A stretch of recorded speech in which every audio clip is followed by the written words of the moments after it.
Well, good morning, everyone. It's just clicked over 10 and we agreed to start the session at 10 o'clock. I'm Jenny Brown, your host for this morning. We're just in the process of letting people into the session. We have quite a few joining us today, and thank you so much for coming. Our session is made possible by the Australian Government's Regional and Remote Communities Reliability Fund, and our feasibility project is just one part of our study.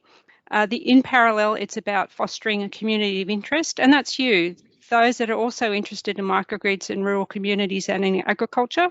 So thank you for making the time available today to share your experiences and learn from each other as much as our presenters that we've got speaking.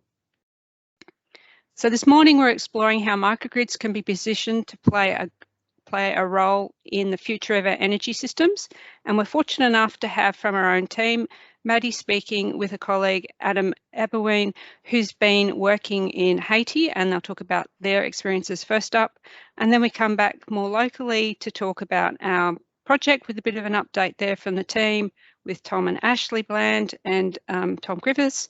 And then we go and have another case study coming from colleague Scott McGregor, who's the CEO of Birdwood Energy, and he's sharing his experience about distributed energy resourcing.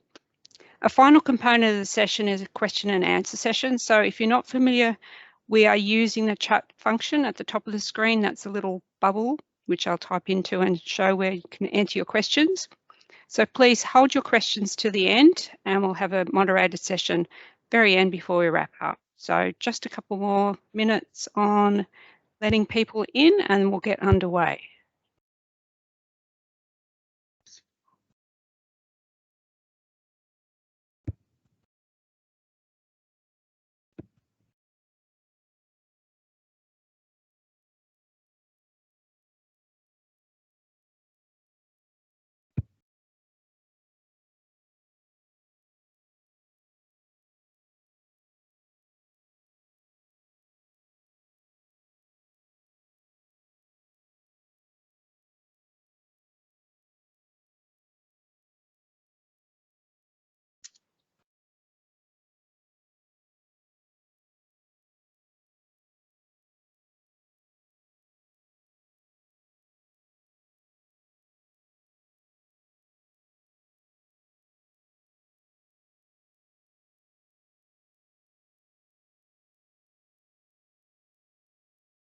Okay, and just a little bit more housekeeping. If you haven't already noticed, we're recording this session so we can distribute it to everyone after.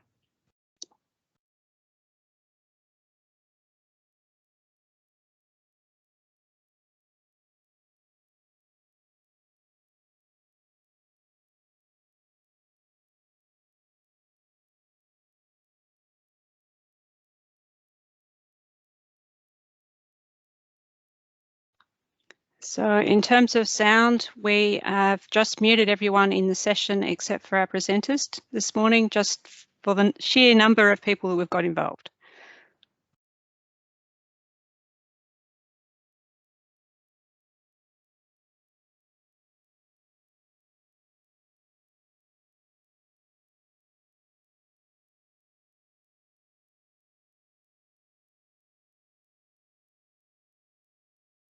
While we're waiting, I could also do a plug that this project is being hosted by Queensland Farmers Federation, and we have project updates available on that website. I'll talk a little bit about that at the end as well.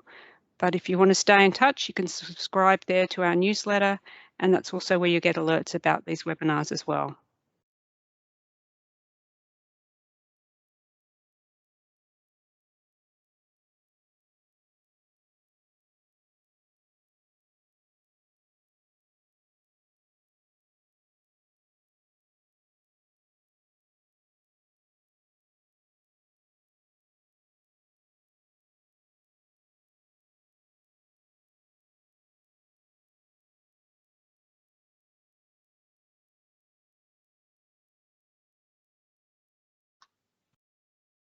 All right, so we'll jointly coordinate admitting people, and hopefully, thank you, Ron, and good to know that you can hear us. We'll be getting underway in just next minute or so as we get the housekeep going. So our first session, as I mentioned, is Madeline Sturgis and Adam Eberwein from EarthSpark International. So over to you, Maddie. Thanks, Jennifer, and thanks everyone for attending today. I'm the project officer for this project with Queensland Farmers Federation, and prior to that, I was working with microgrids overseas. And since coming home, when you talk about microgrids here, it's often a discussion I've noticed sounds quite theoretical, like it's a bit of a prototype or some untested tech that we're not quite sure of. Even agreeing on the definition of what a microgrid is a challenge, much to my amusement, because as I said before, in my pre-COVID life, I was working for a microgrid developer in Haiti, a small country in the Caribbean, where we built 2 community-sized off-grid microgrids. And our guest today is a former colleague of mine, the technical lead at EarthSpark International, Adam Eberwein.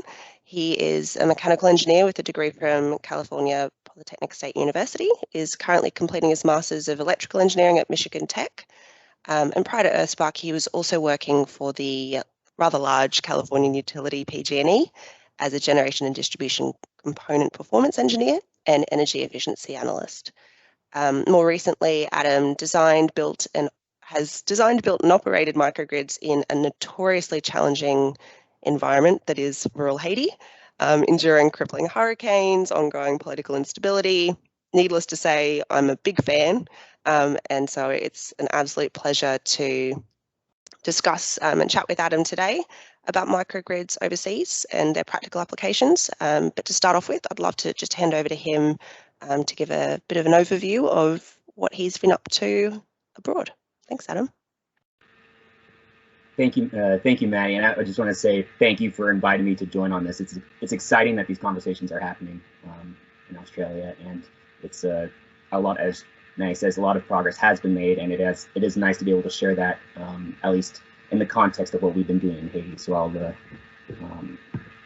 share my screen. Okay, so I'll do a quick, just 5-minute introduction into the type of work we're doing at EarthSpark International, and this is directly, as Maddie said, in relation to community microgrids in Haiti. So just cut right to it. I'll start with the problem that we're trying to address at EarthSpark, and that is energy poverty. It hinders progress. The UN Sustainable Development Goals actually state how energy access is an accelerated progress, and that shouldn't be any new news, because energy really is directly tied to any form of development, whether that's in Australia on a much larger scale or any country across the world. There's a direct correlation between the two. But just for a little bit of context, for those who don't know, there's currently 1.2 billion people worldwide without access to electricity, and that's 7.5 million in Haiti.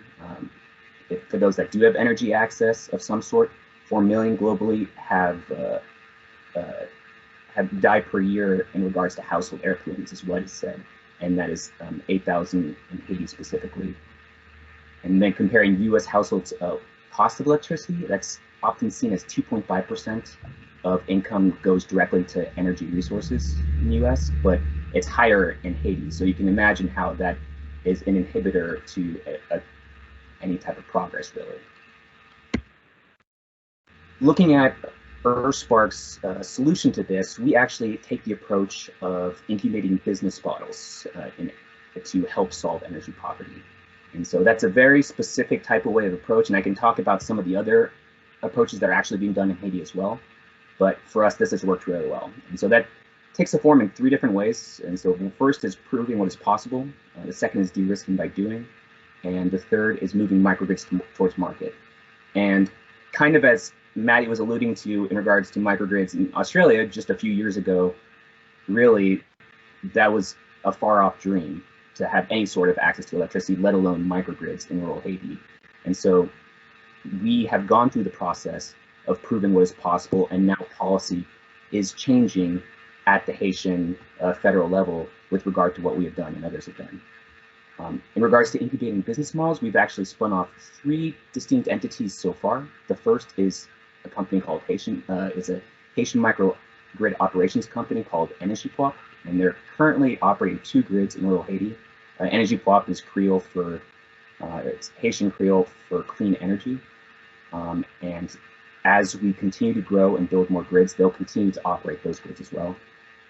We have also spun off a company called Spark Meter, and that's a technology company that is now a global leader in microgrid metering and analytics. And so they're actually in 25 countries now, and that all started in the town where we first built our first microgrid. And so at the time when we were trying to find smart meters on the market, we didn't find what met our needs, and so we spun off a company to do just that. The third company is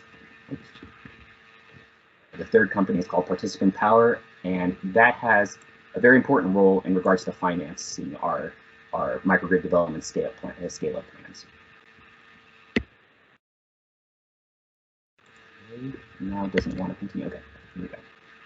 And just to take a closer look at what we're doing, kind of give a few pictures. You can see in this map, this is a picture of Haiti, a map of Haiti, and we currently have 2 grids on the southwestern tip of the southern peninsula of Haiti. And so those are in the towns of Les Anglais and Tiburon.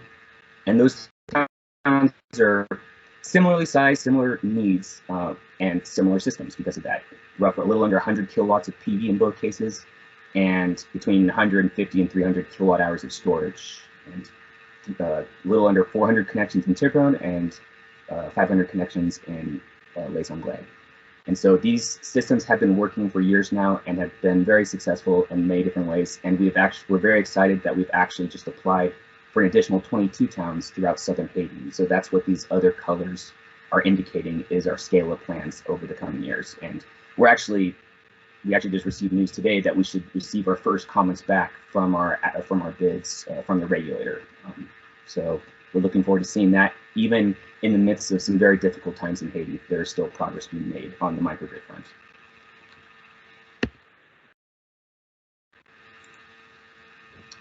And here are a few pictures of what that looks like. So in the top right, it's hard to get a better backdrop for some solar panels than this one. This is our grid in Tiburon. And so this is the solar PV plants with batteries and backup diesel generator that then is stepped up to medium voltage electricity and then powers the whole town of Tiburon. The picture on the left is one of those customers from Tiburon, and this is the first time that she has received reliable electricity from a grid at any point in her life or at any point in the past for that town. In the bottom center is one of our Energy Plop employees named Roseanne, and she is the grid ambassador for the town Les Anglais, and is really that face-to-face, she provides that face-to-face interaction with our customers. If anybody has any issues, it'll go to her, and she really is a central component of what we're doing.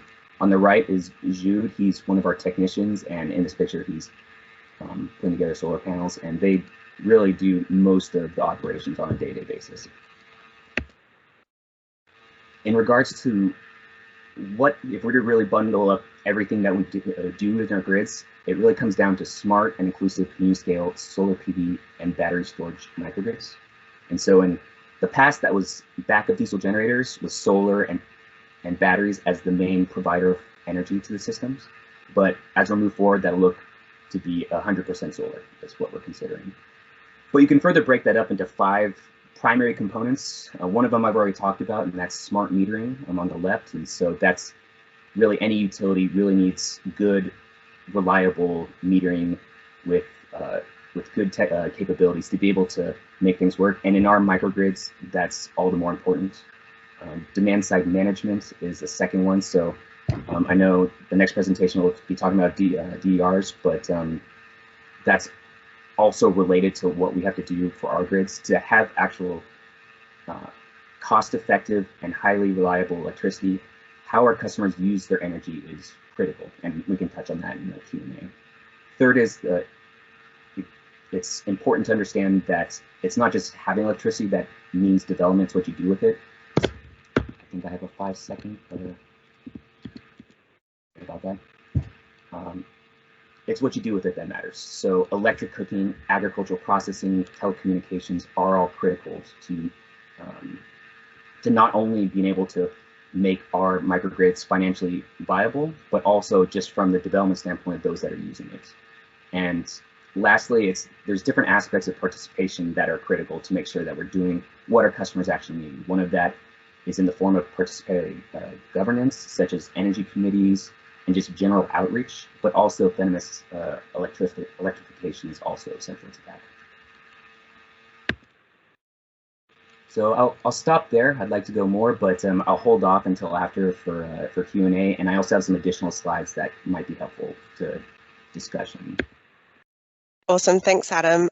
So the next part will mostly just be a few questions that I have for Adam, and that should hopefully be of interest to you guys as well. And as we mentioned right at the end in our Q&A session, you can of course ask anything else.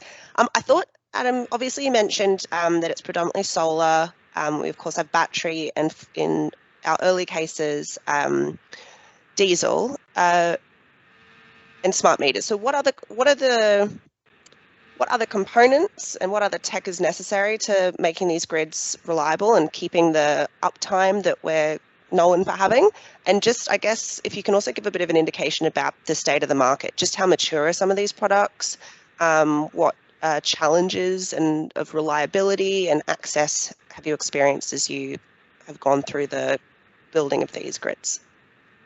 Yeah, sure. So that's maybe something that I should drive home, is that what we're doing in Haiti, there's all different levels of reliable service, you know, some more than others, but we're providing 24/7 access to electricity. So that prior to us, that was never something that, I can't say never, but for a long time, there hasn't been anything close to 24/7 access to electricity. So in order to be able to provide that in our context, solar, batteries, and backup diesel generation have been the go-to approach and has worked very well. As we move forward, we're moving towards 100% solar. So I can get into more details of what that looks like, but if you have solar panels, DC electricity, you need to convert to AC electricity,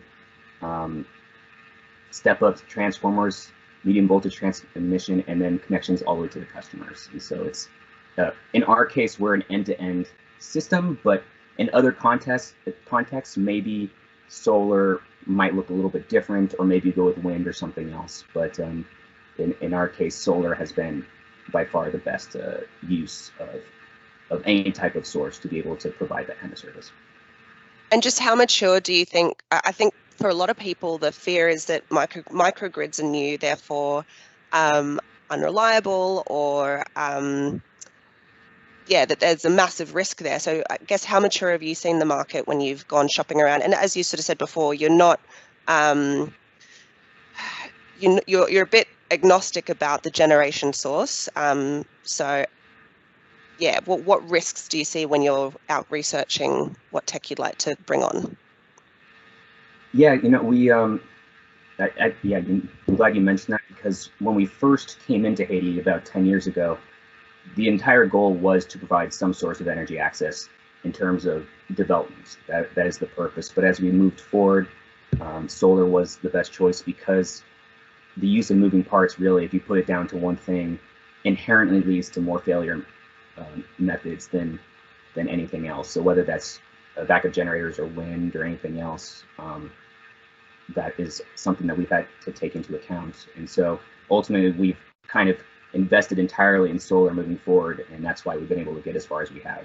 And really, the backup generators that we do have been more of the problem affiliated with all of our systems. So is the tech there though? Like, obviously you can build a microgrid, but is the tech there? Is there anything that is prohibiting people from feeling like this is something that we can go ahead and build? Does the market? Yeah. What's? I know you have have expressed frustrations in the past about the ability to get all of this tech to talk to each other, and that there are some limits and some challenges there. So, are you able to maybe touch on that a little bit? Sure. Yeah. So there's the nice thing is that there are integrators in the world that are providing turnkey systems that ultimately provide a service that provides an output of power that does work very well. So that's a good thing. But one of the issues that I have mentioned to Maddie in the past is in terms of communication, which that in our particular case, the hard part is that we might have an EPC that would provide a generation system, but that system doesn't communicate with, say, our smart meters on the other end, or any of the other components in a full system. And so that's been a challenge, especially since we're a full utility service. Needless to say, it goes beyond just that. Even within a potential just the generation side of things, some companies like to hold on to their data, so they like to maintain control of their systems, which for me has been a problem. Absolutely.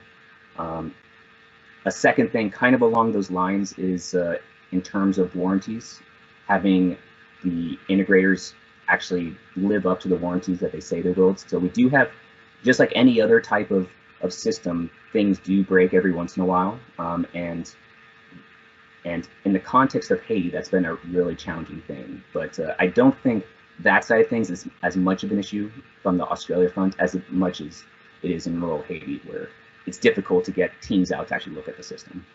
And I think to add to that as well, for as much as the limits to collaboration are, that's a business choice. So I guess that's a case of pick your vendor wisely.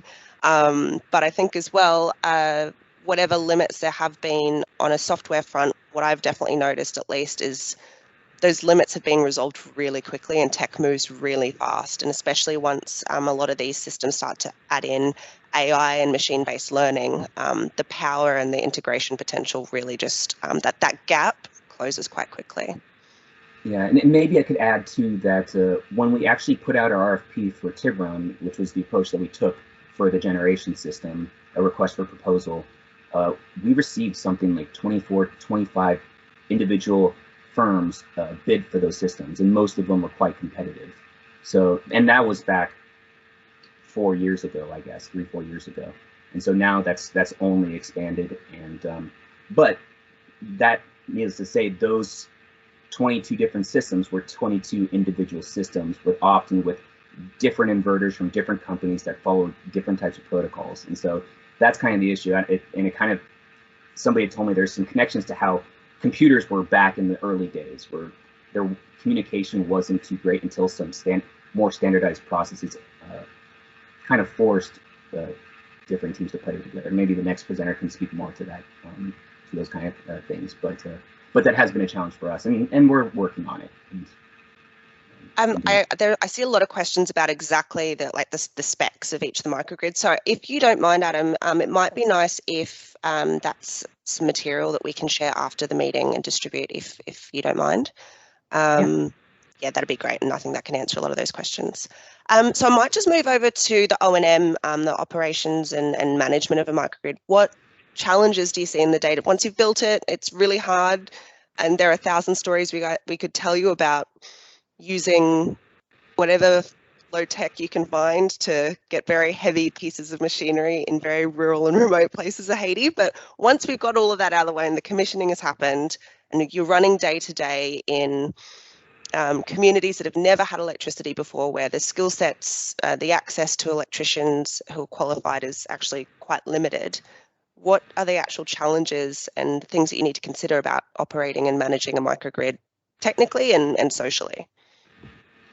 Yes, in our case, as I alluded to, really the maintaining the generators are the hardest part for us. I mean, in a country where access to diesel comes and goes as depending on the political situation, that has been quite challenging. But if I was to kind of take a look back, take a step back further, the value adder from just microgrids in general is this ability to kind of silo in individual parts of the country and be able to provide a service without any need to access other major towns. And so our needs to go to find spare parts is greatly reduced based on the way that we're able to operate our systems. And we are also able to, in these towns where we have 500, 400 connections, we only need really one technician, one grid ambassador, and a couple of security guards to be able to keep the system going. So in an environment where we have very low revenue, you need to have very little overhead as well. So it really pencils out quite nicely relative to other types of systems.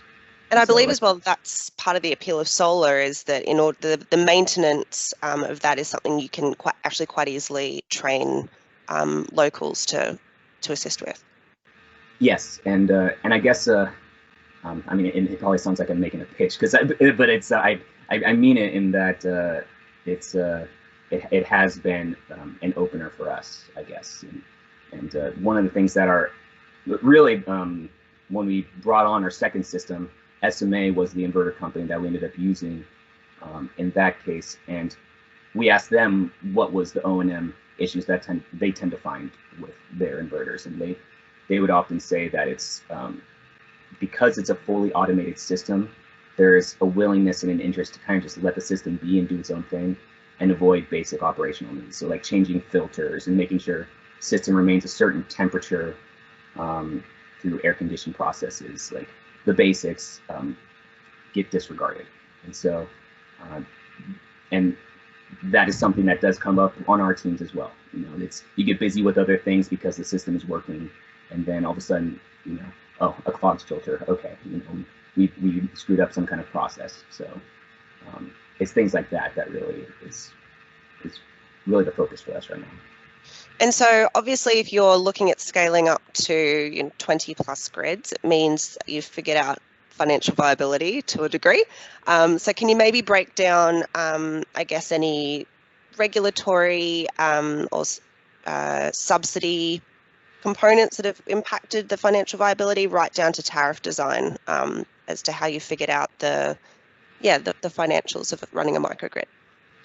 Yeah, so one of the value adders of using smart meters, so smart meters in the way that I'm talking about is two-way communicating devices where you can send commands to the meter and the meter will speak back to you and send data, and can also turn off and on based on different types of controls and algorithms. And so in our case, we have tariffs that actually change in the power level limits that customers can use. So they can use 1,000 watts or 500 watts.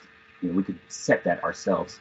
And there's also affiliated tariffs with the price per kilowatt hour that these systems that a customer will pay at different times. So in our case, batteries are expensive these days. It's going down, but still a problem. And so at night, we make our tariffs quite a bit more expensive than we do during the day. And so that incentivizes the use of electricity during the day, and we end up seeing a load profile that more commonly matches what the sun will provide during the day. And so that's been a very useful tool for us. But that being said, there is a limit to how far you go with solar where it's still financially viable. Still, we found for our systems that roughly 90%, maybe a little bit more now, of the solar energy, of the energy provided to the customers, if it's provided by solar, that's an optimized system, financially speaking, over the life cycle of the project. In Tiburon, lately we've been seeing more like 95% as kind of the standard for the system that we sized. But that being said, we need to have special, we need to add in special kinds of technology to be able to boost that up to closer to 100% to help us shift away from diesel as we hope to do. And I think it also might be worth adding there as well, and I know we've got about a minute or two left and 1,000 more questions, but I think what is really important to add here, because Adam has a habit of underselling himself, is that as a result of the microgrid, the 2 microgrids that have been built so far, the operations management and retailing of energy from these microgrids reaches break even by year 2 of operations. So that's a pretty impressive achievement on a couple of, small pilots. And as a result of those efforts and the reliability, and I think uptime's over about 98+% that area last time I checked. As a result of that work, EarthSpark has been able to work with the Haitian government and the World Bank to design a subsidy program that's not just for EarthSpark, but several other microgrid developers around the country, that helps with the CapEx investment of actually building microgrids. So that's a successful piece of legislation that's gone through directly as a result of EarthSpark's grids, and is a key in EarthSpark then attracting additional funding to, as he mentioned, get approved for an additional 20 grids to expand that way as well. Yeah. And maybe I can mention really quick that we're in discussions with the Haitian government at this time and other donors, there are multiple ways that we can make these cost effective. It doesn't have to be one type of incentive for, say, number of connections. It could be tariffs, could be a consideration. Right now we're dealing with roughly 35% import duties coming into the country for all of our equipment. So there's opportunities to kind of change things in a way that can make everything pencil out in a good way for our systems. And I know, Jenny, I'm being very naughty and asking one more question, but let's loop this back to the ag context. So these are in rural communities in Haiti. Can you explain a little bit about how these microgrids have impacted and benefited the agriculture sector in Haiti? Yeah, sure. So there's a lot of different technologies that would be useful for Haitian farmers specifically, in terms of pumping or mills that maybe certain individuals had some opportunity to do before with their own little diesel generators, but having centralized larger systems to power larger equipment is key. So I mean, we have done mills and things like this is a little bit different, but electric cooking and a number of different things in the past that have really helped move along our first grid from a pilot standpoint.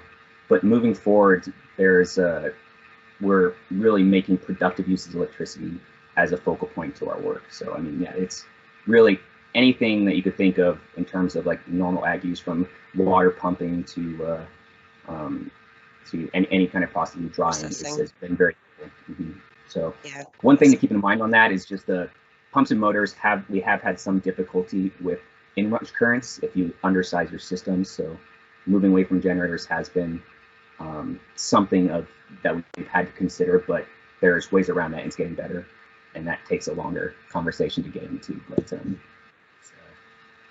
in general, it has worked very well. Awesome. Thank you so much for your time, Adam. And if you don't mind sticking around for Q&A at the end, I know it's not too late over there. That'd be amazing. No problem. Yeah, no, I'm happy to answer your question. Thank you so much. Thank you, Adam and Madison. And yeah, refreshing to hear government empowering with some legislation as well as some funding. I'm sure there'll be a few greens around the table from our viewers on that one. So moving on to our next session, it's an update on the project itself with Ashley Bland and Tom Griffiths. Over to you guys. Thanks, Jenny. It helps when we're not on mute.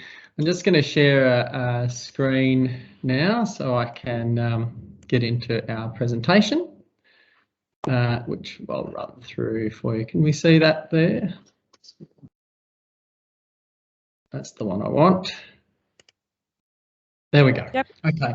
So look, thank you. What a great presentation that was. I find it really interesting, and I'm left thinking about whether Haiti will follow the pathway of regional Australia, which was actually really similar. It's just that it happened, 100 years ago and with different technology. And ultimately, we ended up with a series of regional microgrids, which were then interconnected over time to form what became our national energy grid at the moment. So it'd be interesting to see whether there develops there a set of interconnected or nested sort of microgrids that sort of deliver services to each other.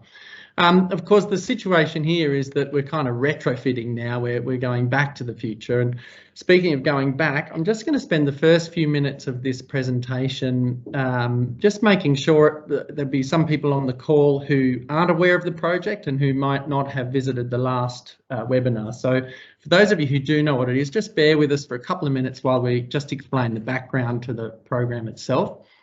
Basically, this was a pre-election promise of the government, and it was really about looking around regional and remote communities and reliability of electricity supply there. QFF and a few of us worked together and secured just over 650 grand, and really it was about on-site real-time metering and data collection. With modelling and community engagement, and as Jenny mentioned earlier, forming this community of interest. The project team has the lead of Queensland Farmers Federation, Cotton Australia are right in there with Reaqua and ourselves. We've also got some key project partners though, which is Energy Queensland, Essential Energy, Sustainable Energy Design, also based regionally here, and VSUN. Look, the project objective, I think it's always worth going back to what you were actually trying to achieve. We're really looking at investigating whether these microgrids, is it the case that establishing a microgrids or upgrading existing off-grid fringe of grid supplies with new energy technologies, is it cost effective? And that's important because the end result is high level sort of feasibility studies and business cases developed for these scenarios. The principal research questions have been are really around whether microgrids can enhance competitiveness in agriculture, particularly relating to embedded energy and generation on multiple sites.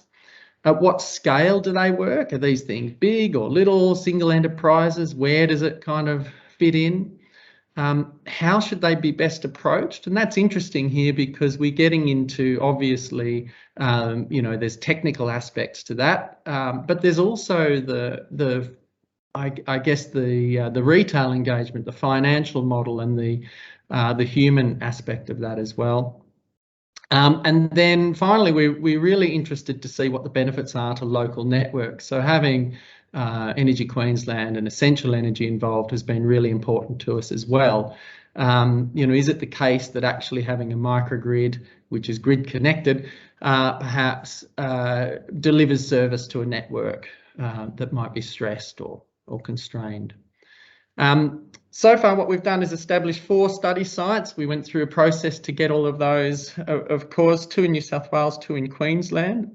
And now we've rolled out, I think it's 66 real-time meters, which are monitored on a dashboard. There were 4 case studies, a single enterprise, which in our case is a commercial winery, edge of grid, which is literally the end of a line farm, a mixed farming enterprise in Queensland, a larger scale microgrid with 14 NMIs and 2,500 hectares under irrigation, and with, I think, 2 feeders, and then a regional microgrid where we're actually looking at a series of farms connected to a big water pump and a scheme in a region in Mackay. So we tried to do that to pick up different scales and be able to tease out scenarios in different regions. There's yours truly here in a pump shed up near Reaqua. And there's an important component of this conversation here, which was sort of started to be teased out in that previous presentation, in that we had to start by really looking at a process to select which metering providers we were going to go for and then actually get these things installed. And we've learnt quite a lot through that process. Our market testing arrived at Redback and then more recently Carbon Track. And it's been great to have a couple of technology providers to compare in the market. It's a rapidly evolving space, I've got to say. And when we ran the RFQ, you know, the range of responses we got back was quite extraordinary in terms of both capacity, but also price. And so that's sort of an indicator for us of a market that is evolving and has variable levels of maturity in the products. But we've been working with those guys, which has been great to try and, you know, get all these meters out in a paddock. Unfortunately, COVID really interrupted us there. And the reason I put that photo in is really to show what was in the background. When you turn up at these sites, it's very different perhaps to what you might imagine, and you find yourself stuck in a really hot pump shed, trying to work out what goes where and what actually is really there. So COVID meant we couldn't do a pre-site inspection and develop single line diagrams for all of our sites. And that was a key learning, really. It meant that we had to do stuff later, which we could have avoided. Had we known what was actually there and what the logic was and how it was connected, we would have got a better idea of what the installation plan is. And there are some sites we've had to go back to 3 times just to get the site up and running and fully metered and understand what's there.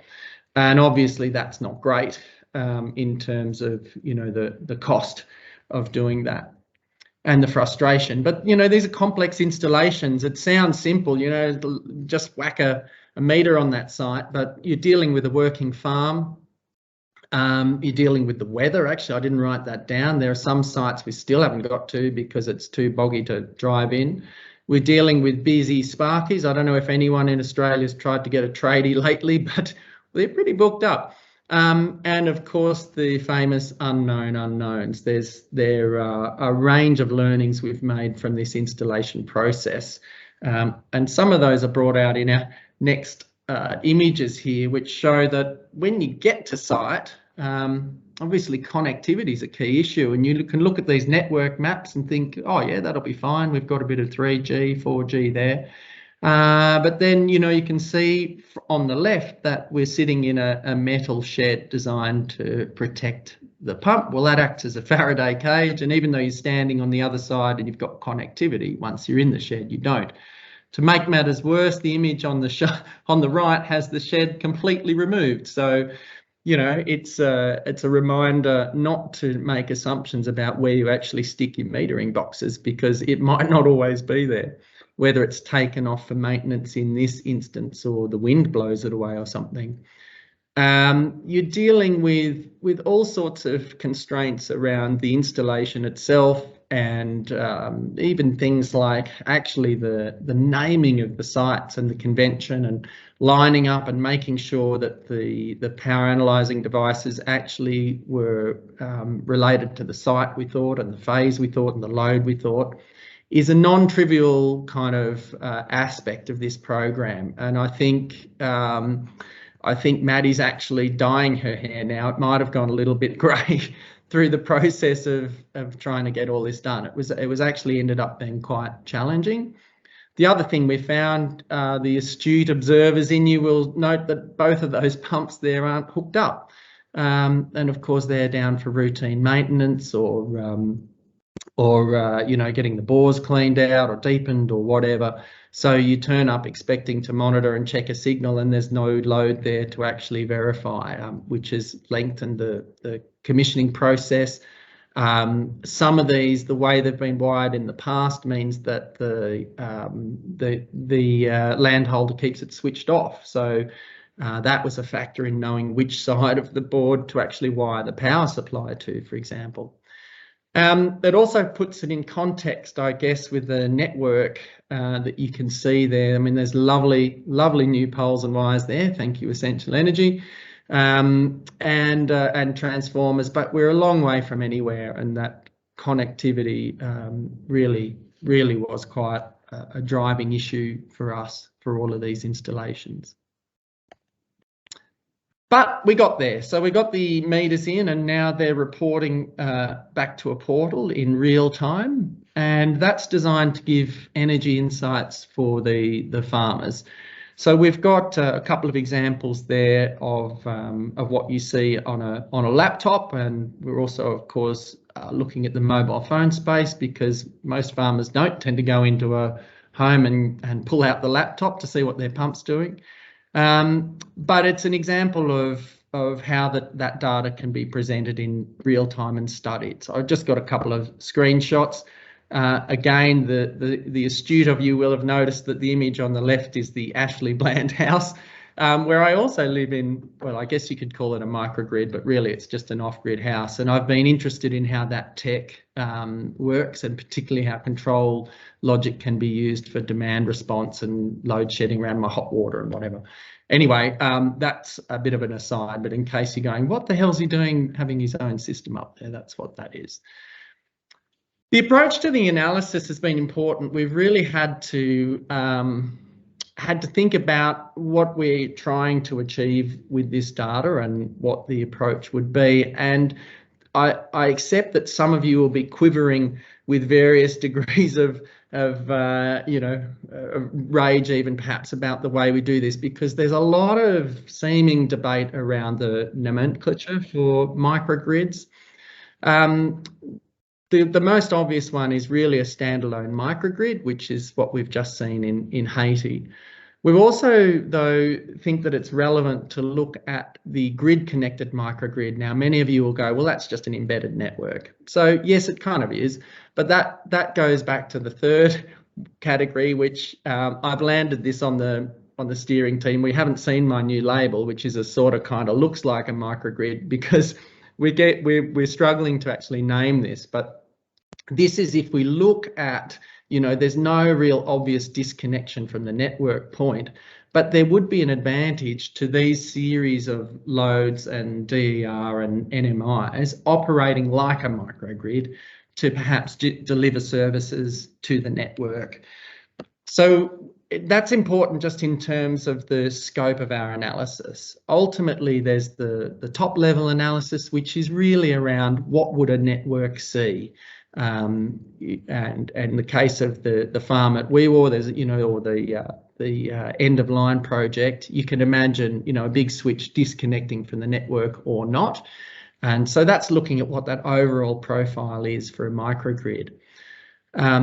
Clearly that reflects what's happening at the level 2, which is the site. So on one hand, you could just ignore that and aggregate it all up.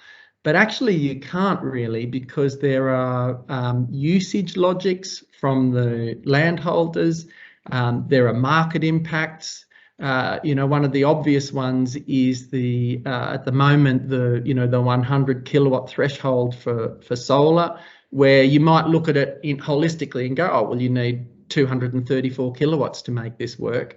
Well, actually, at the moment, the incentives would seem better to split that across 3 sites rather than just stick at 200. Or, you know, the analysis might reveal that. So we've stuck to saying we really need to look at individual sites, and we need to be able to play with them, as well as look at that aggregated kind of level as well. And on the right, and these are, again, don't sweat this because it's made up for our thinking. But we are thinking about ways you could shift the loads.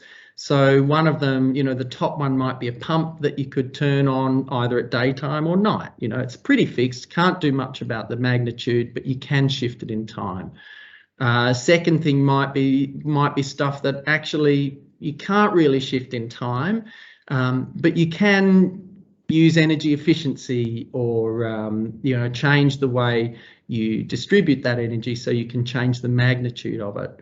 Number 3 might be where there are different levels of embedded energy at that particular load.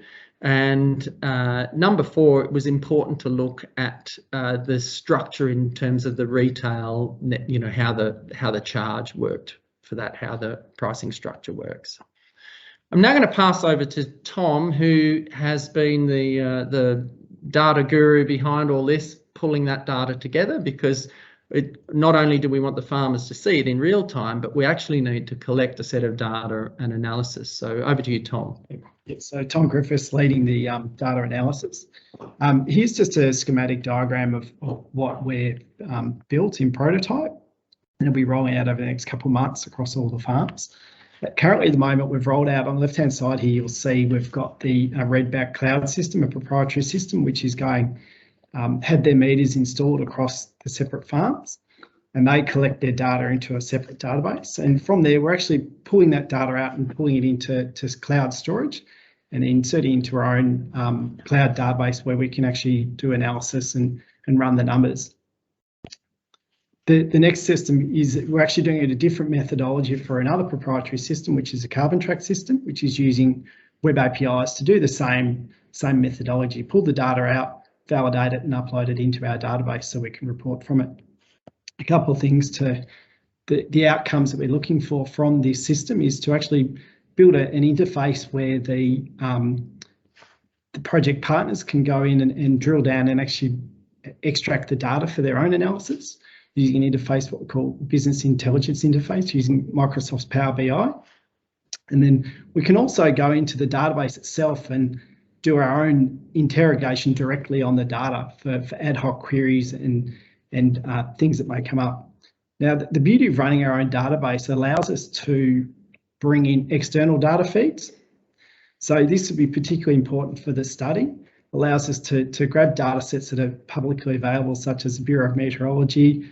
We can also bring in pricing data from the national electricity market. And then we can use some localised data sets, for instance, water consumption or soil moisture probes across each farm. Now, we're using industry best practice for this. We're using a code repository and source control and using cloud technologies, which has allowed us to really produce this quite cheaply and use the cutting-edge, leading-edge data technologies. Now, the sort of three key things that, for this database is it allows us to actually data stacking, allows us to layer the different data inputs on top of one another, so we can actually drill down. Now, it also allows us to bring in the external data sets. So, for instance, as I mentioned earlier, the on-farm custom data might be the exact pumping data or the soil moisture probes. The great thing about this is, how do I go back? The granularity. By having the meters behind the revenue meter allows us to actually drill down into particular parts of the farm where there might be different loads. So we can actually see what's happening at a particular pump over in one corner of the farm versus another load at a shed, for instance. Now, that's great because previously we could only get that a rolled up aggregated view of the data.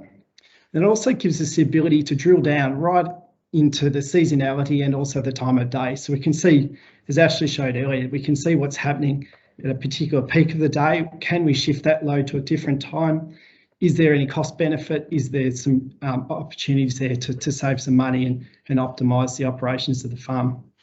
Now, the other thing of it is it allows us to give us historical data. So we can actually start to view trends across the data consumption, but also allows us to plan for future capacity.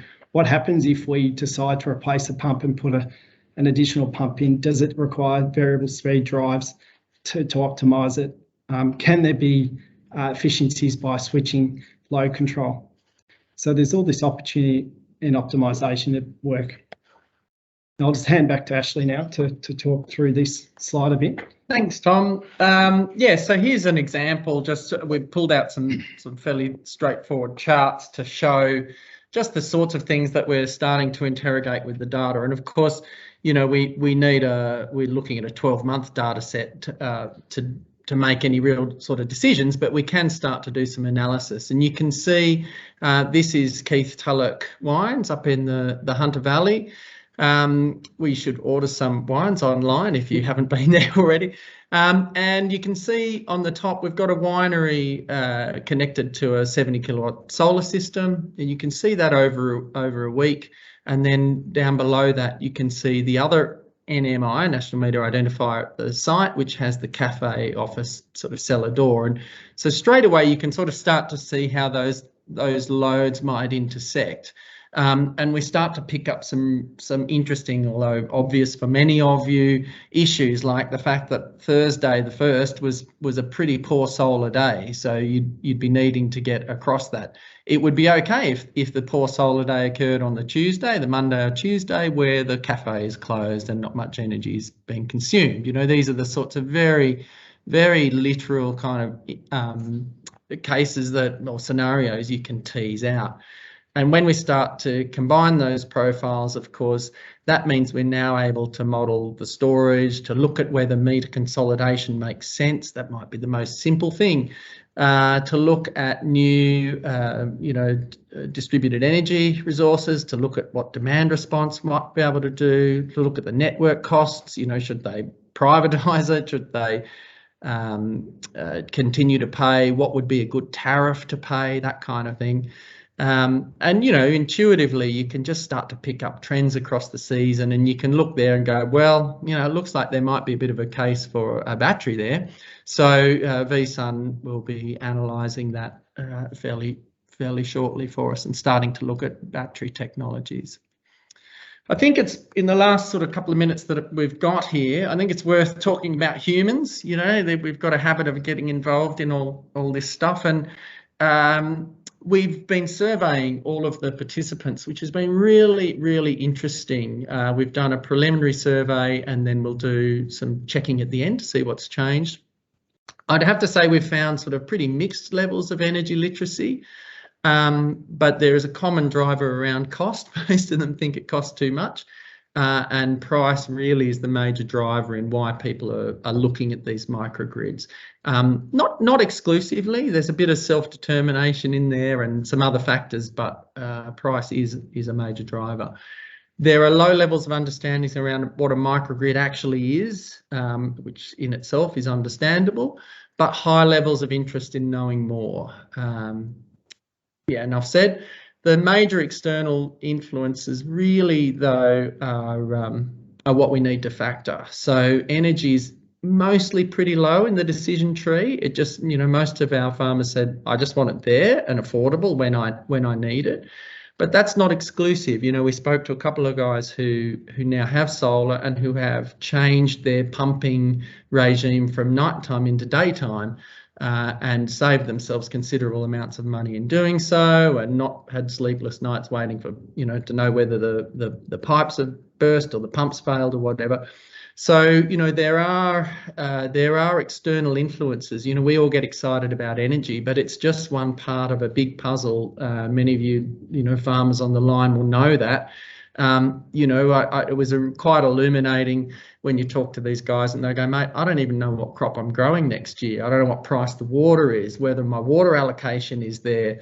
There are a whole heap of factors which come into actually running a viable operation, and they are actually really critical.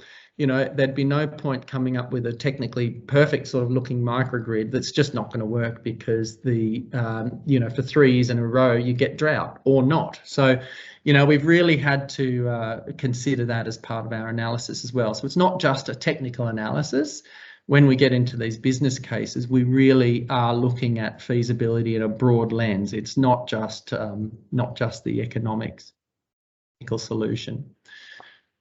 So where to next? Well, we've got to build a comprehensive and representative data set for each of these particular case studies. And then we really interrogate that, and we'll be able to model scenarios that we'll use then to cost to build feasibility and business cases. And this is where sustainable energy design come in, particularly because we will actually be costing, well, what would it be if they ran their own HV line between the loads, or, those sorts of very practical impacts of trying to run a microgrid in those 4 level of scenarios. How do you actually consolidate meters? Thirdly, there we really need to observe the impacts of the increased energy data access. There's really low transparency for a lot of these guys, so we want to know whether it makes a difference being able to see what's going on and what changes there. And ultimately, it's time to see what stacks up. Really, we're really looking forward now to moving into this next phase of the project, where we actually start to design what might be an optimal microgrid in each of those scenarios. So the next time we have one of these webinars, we look forward to presenting some of it, at least our theoretical findings about what would work. And that's probably us. I'll just need to stop screen sharing now. Thanks, Ash. That's very informative, and thanks also, Tom, for sharing the graphs as much as stepping us through how that data management's going. So yes, as we said, it's 12 months of data sampling over our 2-year project, and we were going to close the session today with some questions and answers. So please don't forget to use the chat function if you haven't already to drop them in. I'm monitoring them as we go. Next up, we've got Scott McGregor talking. And Scott, just a little bit of housekeeping. I'll give you a 2-minute warning when we get to close to your end of session. But he's talking about his experience with distributed energy. And thank you so much for joining today. Oh, unfortunately, you're still on mute. There we go. Can you hear me now? Yes. Thanks, Jennifer and Maddie. Thanks for welcoming me today. It's quite exciting what's going on in Australia at the moment. So I'll put up my presentation. We can have a run through. Should have the right slide.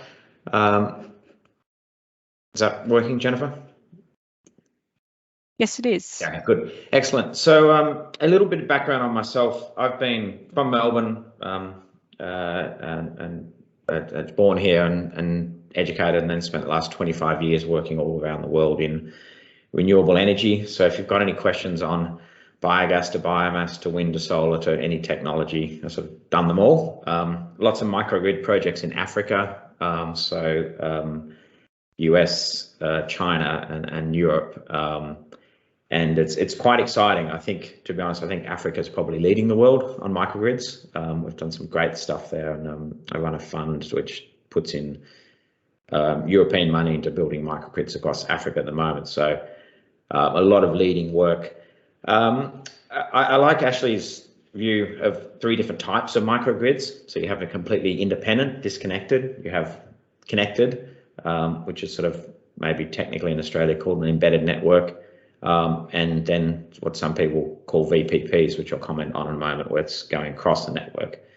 And I think it's important we don't label this acronym microgrid as a certain type of grid, because I think in Australia particularly, there's going to be 60% of energy is going to be distributed, and most of that will be microgrid in some way, shape or form or definition. I was back here looking at investing in projects last February, and the borders got shut on me and the family. So I got locked down in Australia. So I was forced to return home, which is kind of exciting because I think this is one of probably globally the most exciting markets in the world at the moment. Australia is a distributed grid. It has long lines and absolutely bonkers power prices for farmers and businesses. So having worked all around the world, coming back here and sitting with business owners, I've just absolutely staggered at the prices, the network charges, the unreliability of the grid in a OECD nation.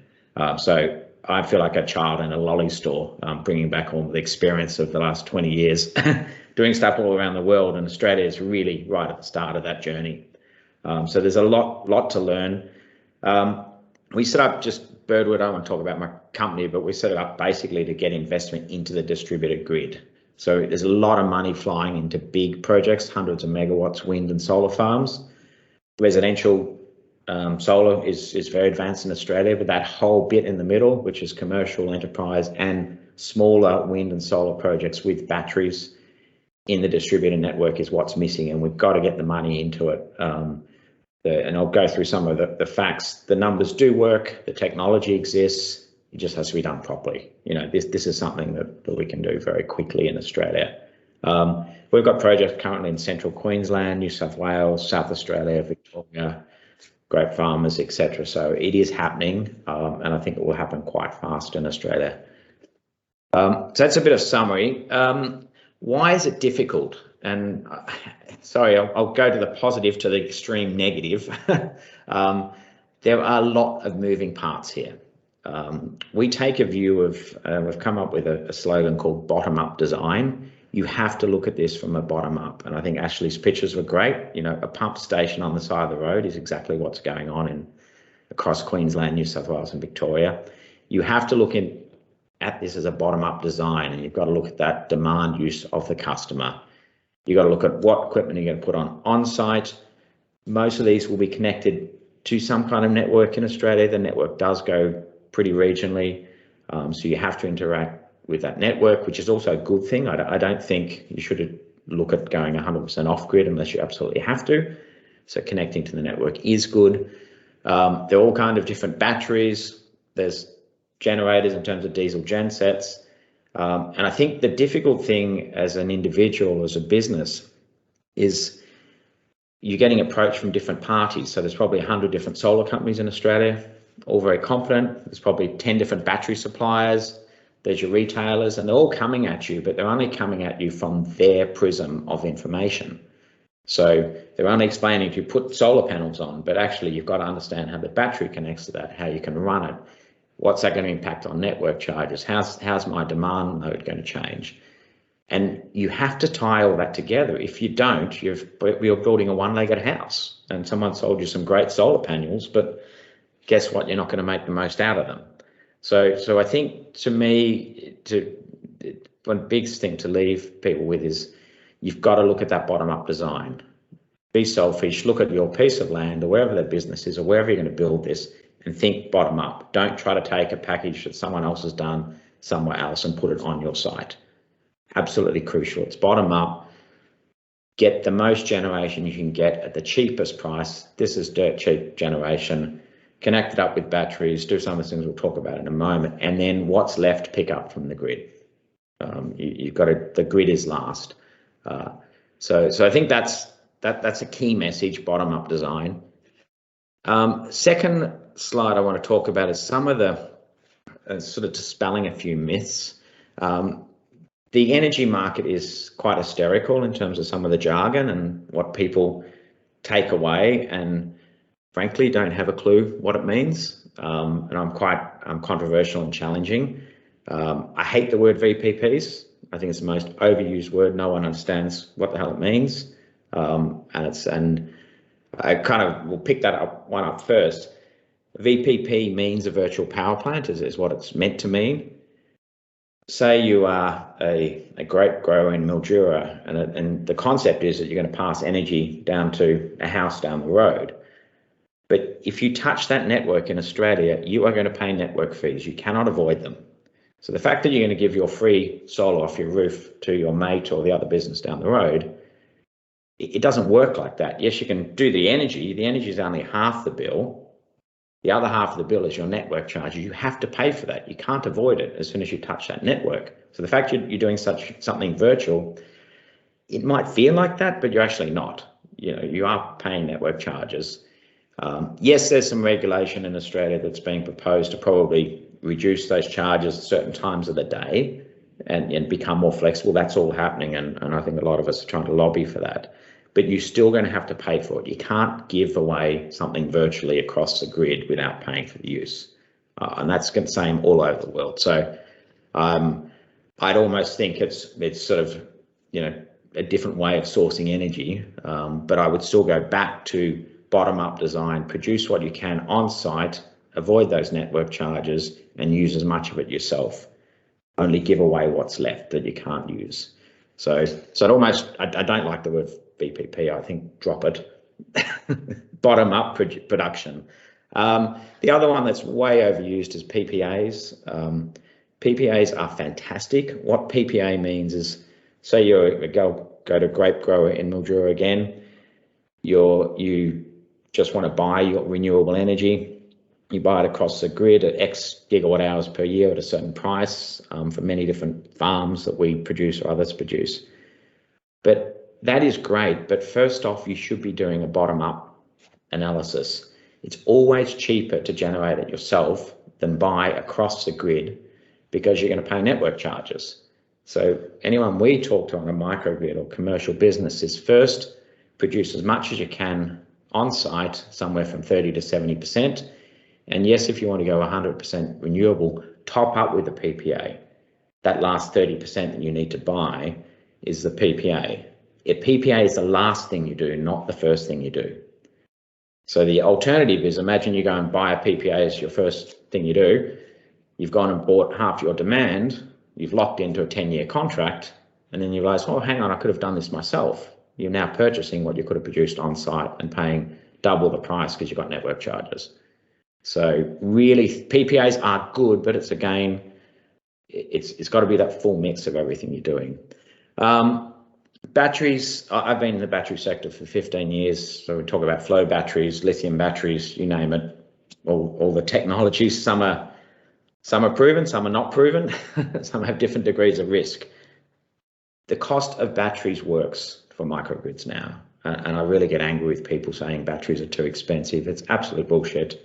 The cost is there. This works. We have to use our brains. You know, solar is easy. Put some solar panels on, X kilowatt hours, X price. Everyone can do a model. Batteries are hard. Batteries are really hard because when are you going to charge them? When are you going to discharge them? What's the cost of state of charge? What's the degradation cost? How am I going to integrate that in? It is not a simple financial spreadsheet, but it does work. We're rolling out batteries right across commercial Australia at the moment, and it makes sense. Not in 100% of the case, but probably 60% of the case, we're getting batteries working. The cost is there.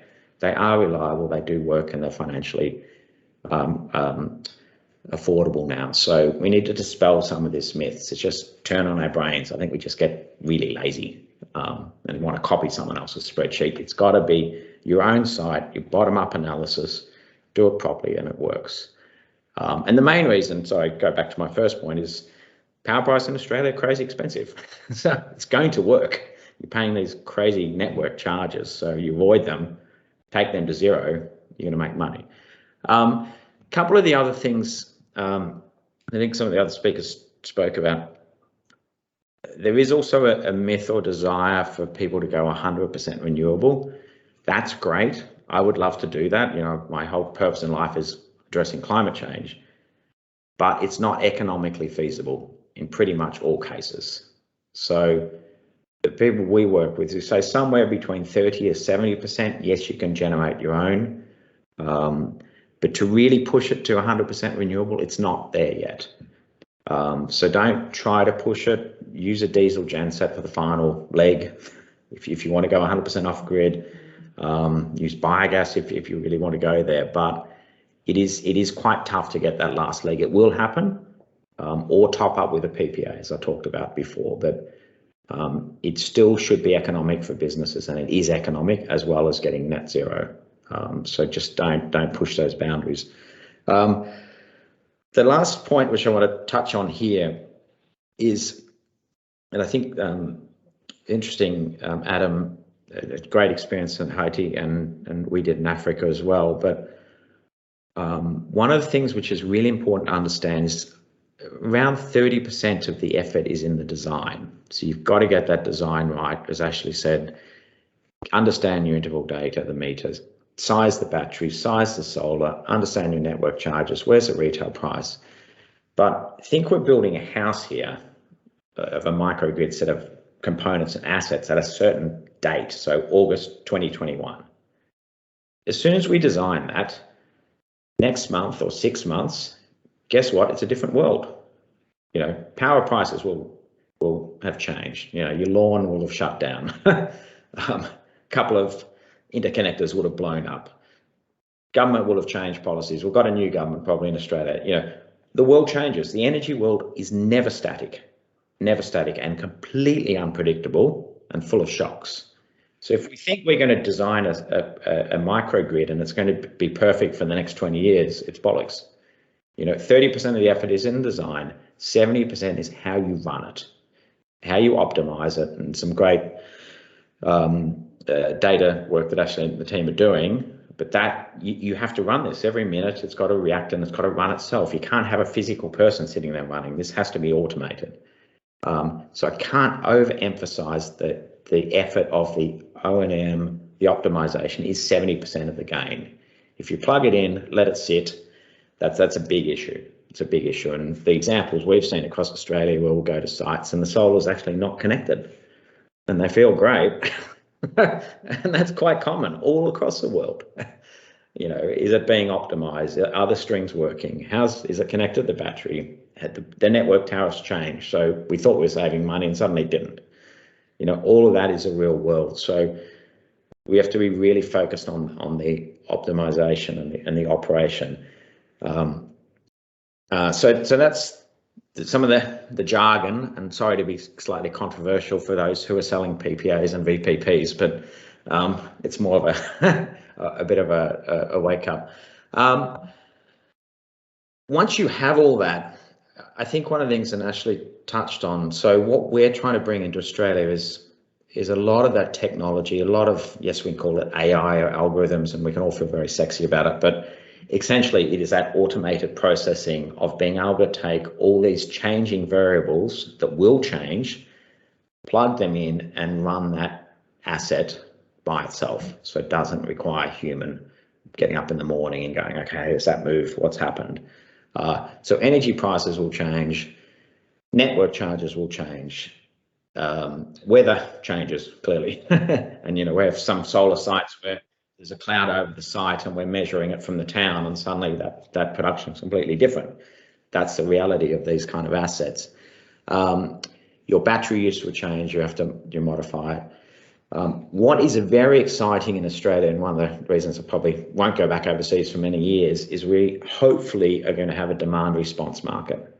So when we talked about, Ashley, about being connected to the grid or not, I'd almost recommend stay connected to the grid. Don't try to go off grid. the demand response market in America is enormous. It's 5 years. In the UK, where I've been based 15 years, this is going to be a multi-billion-dollar market in Australia. And for whatever political purposes, embedded interest monopolies, it hasn't existed yet. It is going to come. And for those that have microgrids or some kind of assets on the ground where they have flexibility, saving money and earning money is going to be a huge benefit. And it's just, it is going to happen. So that's also a big part of this picture, which we need to take into account. And having that technology, we call it Birdwood, what we put on as a smart hub, it all sits in the cloud and it all automates all this together and makes the best decision. But I think on that, whatever technology solution you use to put across the top of this, I would just give one piece of advice is try to get the technology thinking about the financial outcome and that future of what you're doing next. Again, if you're just having an app which says, oh, I feel very good today because I produced X amount of kilowatt hours, yeah, we can all feel good, but that's actually not what we should be doing. It's how much further can we go? What scenarios have changed? How should we be importing more solar or more batteries, or changing the way we buy energy to the wholesale market, or getting demand response or FCAS or some of these other revenues? It constantly changes. So whatever technology you're using to monitor it, it should be looking at that financial and changing analysis every quarter, say. That's what's important. So the farmer who has to go and work out, let them build their crop, come back every quarter, every 6 months with a new set of analysis. Okay, this is what's changed. Do we change it or do we just keep going? That's the key. It's the financial and the operational analysis. So that's probably most of that. I think one of the things that's stopping this sector at the moment is obviously the complexity. As Maddie said, that will get sorted out. You know, there's a lot of providers, some really smart companies in Australia, some amazing people, the stuff that will come in from overseas to accelerate this. But the key thing that I'm keen on is getting investors into this. You know, as Ashley said, the farmer has to think about the crop. Someone else can own this, you know, someone else can operate it, and they just get a lower cost and towards net zero on their site. So what I'm passionate about is unlocking those investors and getting them investing in this market. Once investors do start understanding the complexity and how to mitigate that and how to make returns, there's a wall of super funds in Australia that can just pile into this sector. But there's just there's so many misperceptions, so many myths floating around. This is not complex stuff. This can be done. So that's a bit of that. We've been kept very quiet in Australia. I've frankly been locked down with 2 kids and building the business, but we've built a sort of about $1 billion portfolio of projects across Australia. So there's a lot going on. It is absolutely bonkers in terms of regulation, practically getting things done. So don't underestimate how difficult this is. This is really tough, but perseverance, it can be done. There's some great things going on. We got sort of our under the cover radar got blown this week because we just announced yesterday 95 million investment from UK money, so UK super funds into Australia. I want to convince the Aussie super funds, we're not quite there yet, that the UK will invest in this country in the meantime. And we also rolling out with Monash University, got announced last week, a 2 million program that the Fed government's supporting. And that will be 6 microgrid regions in Victoria. So we're starting with Wodonga, down the south coast and Yarra Valley. So for any people on there, there'll be quite a bit of focus on that for 3 other regions. So there's a lot going on. I want to make sure I don't get cut off by Jennifer. So I think there's my details if anyone's got any questions. Wow, so many observations there, as well as bringing it back to what's happening here on the ground is great. Yeah, and as a policy wonk that spent many hours and probably not enough reading those rules, I'm refreshed to think that there might be some end is nigh with things being less complicated, as much as I welcomed your refreshing take on how things have been operating here for some time. So thanks, Scott, that was great. In the last 10 minutes or so that we've got left, we're just going to go to a question and answer session. based on what came in the chat box, and if you're able to stay on, that would be good, Scott, as well as welcoming back Adam, because we had a few questions earlier. And I guess just kick the ball rolling from Adam particularly, and Ash had touched on this too about the human element. We got a question that was asking about the other socio-economic benefits, and you pointed to having a community leader or advocate. So I was just interested to hear a little bit about how you found your champions, or how did that come about, and has that been a model you've used each time or just in that community circumstance? Yeah, I can actually touch to social. Oh, you're quite soft. Can you turn your sound up? Sorry about that. Can you hear me okay? Yes.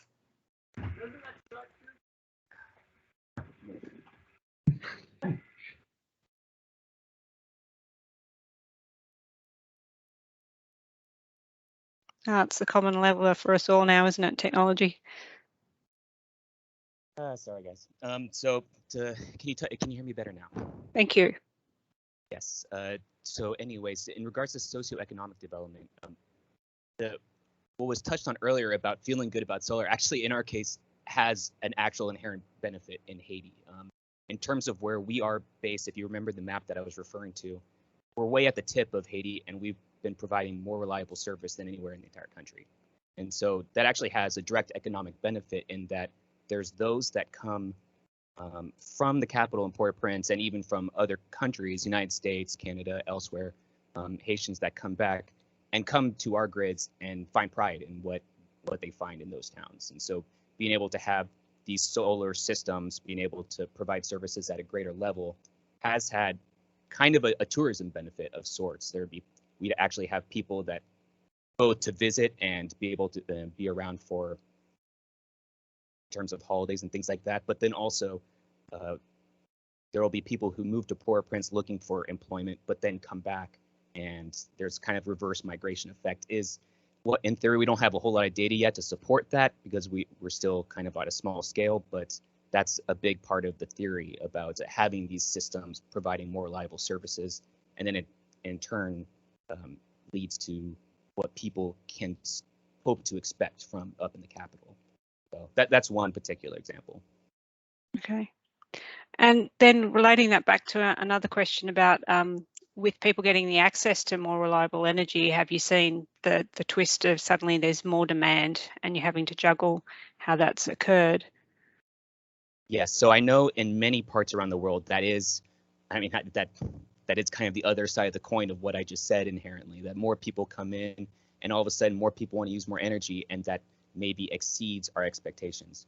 But one of the benefits of the type of smart metering that we use is that as part of our service agreements with our customers, there is an expectation when you sign up that you have a certain level of power threshold that is tied to your service. And in the case of these towns, the thresholds can be pretty low because the needs are actually pretty low. And then you could always upgrade your services as time goes on. But because of that type of mentality where I was mentioning before, 1,000 watt limit or a 500 watt limit, you could have your 2 freezers or your light bulbs or your television, and that can stay. You can stay within your means, and that helps us from a planning perspective be able to size our grids from the get-go to match the load. And then as time moves on, 10 years down the road, as we're right at our capacity, then all of a sudden we have the ability to do some type of expansion of the system if as the finances pencil out. Okay, so Jennifer, could I just answer that? I've seen that dramatically in Africa, of increasing 300 or 400% within 6 months of putting in a microgrid. And that in terms of towns wanting more electrical use because they can get power. Also in Australia is really interesting. So when the farmers we're working with, because we can price the cost of the power of the sheds or the cooling or the different rooms, then they're suddenly renting them out because they're producing their own power for cheap. So their energy demand is even going up on the Aussie microgrid. And it's quite a common thing across the world because once you've invested in this, there's zero marginal cost of use. So energy becomes something that actually you want to use more because if you build those assets, you can then get more economic activity out of it. It's quite fascinating. So it's interesting how it's coming as, I guess, people are using the technology, but in your case, Adam, was it also because you had that network, was it network advocate, grid ambassador that you had? Was that a key to unlocking some of that potential as well? Well, that is one of our primary employers from a customer engagement standpoint. That is having those individuals that understand the customers and being able to interact in a way that really gets to the needs right away is a central part of it. Absolutely. Okay, and then also you touched on some of Scott's points there about the forward planning capability being there of what's happening with energy consumption, but also the need for the bottom up so that it matches what your circumstances are at the moment as well. So that's quite interesting. I'll just have a quick flick through the questions again. One of the, and perhaps the pair of you would be good with this, or Ash as well, and Tom. One of the questions we had in was about where EVs might fit in terms of electrical vehicles, as in a mobile battery is one way I describe them to members. And do you think that's going to help with managing, or it's going to make us suddenly want to make use of the energy because we have it on hand, and therefore we'll be driven or encouraged to buy cars and seeing that energy sitting there? Yeah, I think definitely EVs in Australia is quite a slow take up for a number of different reasons, but I think the early take up we'll probably see is actually in commercial fleets. And if you are looking at in regional Australia, back to base vehicles, just the cost gain is just simply stunning to electrify those vehicles. And if you've got your bottom up microgrid, you've just almost got that free zero marginal cost power. You can charge them at when either overnight or when staff and employees are there. It just makes complete commercial sense. So we always put in an extension basically for the EV fleets, but there seems to be just it's like a lot of the myths, there's this political anti-climate change thing that goes on, but actually if you strip it down to numbers, it's brilliant in regional Australia to have commercial EV fleets. It really makes sense. One of the things I think is worth bearing in mind out here is that, you know, the very reason the Feds threw money at this is because a lot of the ag sector is in regions where the grid is quite constrained.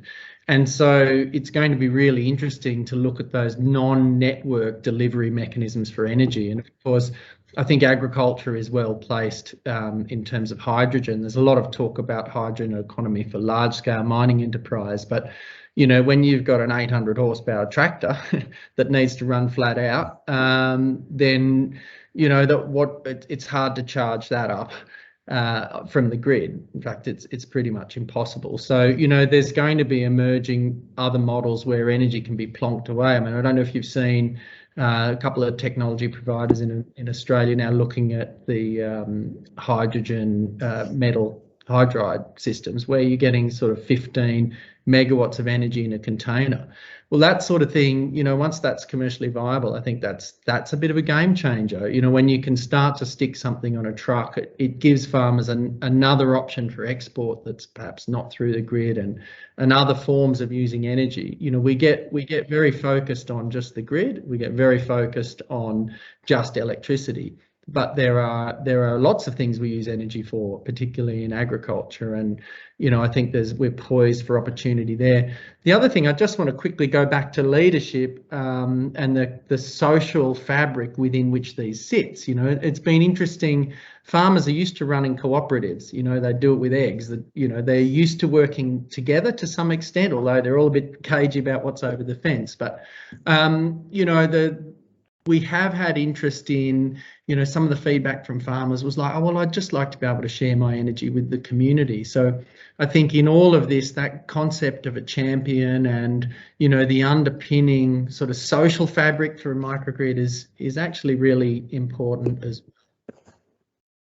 Thanks, Ash, Scott and Adam, for your insights, and just keeping an eye on the time. We said we finish at 11:30. So yeah, a positive note to end on too, and a really great informative activity. So we're now hoping that the technology will work and we can do a quick poll of everyone to, there we go, I think I've activated it now, to get some feedback and some ideas for our next sessions on what you'd like to hear about. Thank you again for submitting your questions. We'll send a summary of the questions, and I've just had this crash. Oh no. Oh, Maddie, it's asking me to sign in your account, unfortunately. We can hear you just fine. So I think it's, and I've got the poll still running live on the side, so you're all good. So what do you need me to do? Nothing. You're all good. If everyone can just submit their own responses to the poll as it's popped up, then that's all we need. Okay. Right. Hopefully you can, yeah, thanks. I can see that it's coming through. Also, just a reminder that if you want to stay up to date and you haven't already subscribed, go to the Queensland Farmers Federation website. That's qff.org.au, and go to the project's microgrids page and you'll find us there. There's links to us, the project team, as well via generic email and phone number as well. But that being close to time, I will close this session. So thank you again, Adam and Scott, for making the journey virtually to join us today and talk about your experiences. So wonderful to hear from you. And I hope that we can stay in touch and hear more about what's happening elsewhere in the world that you're working on, as well as virtually working on as well. Thank you. Thank you so much, everyone. Thank you. Thank Thank you. you, everyone. Cheers.